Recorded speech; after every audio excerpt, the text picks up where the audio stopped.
ever since 1984, 25 years, I've been using in every single tour, either a Peavey amplification or a guitar or both.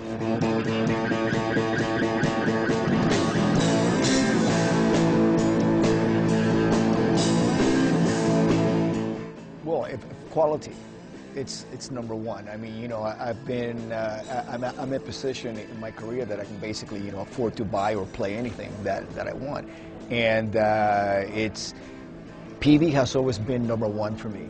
From the very first time that I played the Peavey equipment, actually, you know, I was on tour with Quiet Riot back in 1983, and we were playing in Puerto Rico.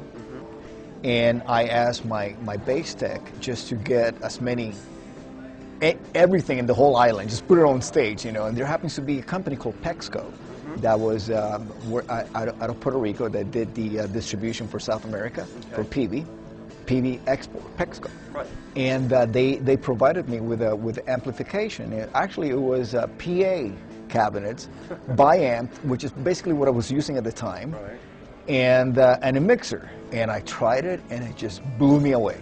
It was the best sound I've ever gotten. As a matter of fact, I was on my way to play in England and Europe with Quiet Riot right before that show in Puerto Rico, and once I got to England and I played the other amplifier system that I requested, I couldn't wait to get back to the States so I could call Peavey up and you know, try to work out a deal with them.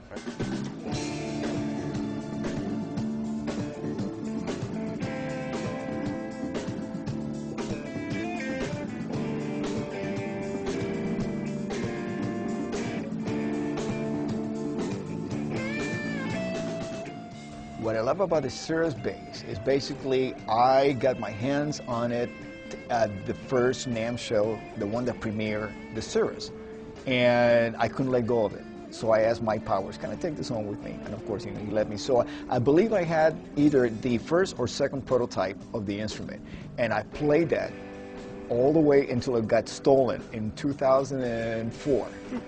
On a deal tour in South America. So right now there's a couple of gypsies out there playing my stolen Peavey. Good karma bass. That's right, so you know. I know that guy. I'm still on the lookout for those guys. But anyways, fortunately you guys were very giving and gave me a couple more, you know, basses to replace those. And of course, you know, so if there's any pictures of me not playing a Peavey for the last 10 years, is because the original ones were stolen, and as a matter of fact, during that tour, I just had to like rent basses wherever I went to, and I couldn't wait to get back to the United States to get back the you know, replacement Peaveys, and now this is the in the old days before the Cirrus, we had the Peavey Sarzo bass, which cosmetically it looked pretty much like this. You know, I had I was in Whitesnake at the time, right, and so I had the snake eyes inlays right here. And we wanted to have this kind of like flame maple, the finish, you know, translucent. Also the neck being bare, because I really don't like a lot of, you know, I want to feel as organic as possible, very natural. You know, I want to feel the wood. I feel like if you put a lot of paint in the neck, it just gets away from the vibrations. I want to feel it and hear it. You know what I mean? I think an instrument should sound acoustically before you even plug it in. I agree. You know, it should sound natural and round, and that's because that's where you're getting the sound from.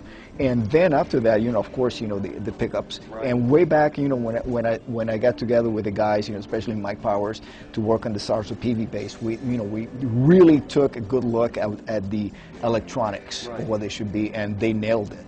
You know, it was fantastic. So, so basically, this is the anniversary model, which is a stock Cirrus that looks like a Sarzo Peavey bass, made through the body. Yeah, you know, this to me, like I said, you know, I could play anything that's out there, and this to me is home. That's fantastic. Yeah, it's like my third arm. That's fantastic. That's fantastic.